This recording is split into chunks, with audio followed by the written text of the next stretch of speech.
G'day, Manny from Fallshaw Wheels and Casters, and today we'll be looking at how to correctly fit expanding fittings into tubes.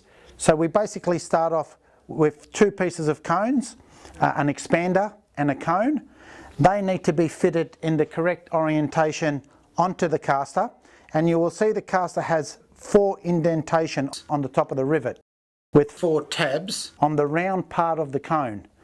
That gets inserted downwards, and these 4 tabs locate within these 4 slots on the top of the rivet. We have a cone with a tapered end and a hex end. The hex end goes to the top, and the idea of this, as this cone goes down and works its way up to the thicker end, this cone will expand, and once we insert it into the tube, we do it up and it cannot come out. Once the fittings are in place, it's just a matter of inserting the caster into the tube like such, using a 12mm ring spanner or open ender. We do the caster up like such,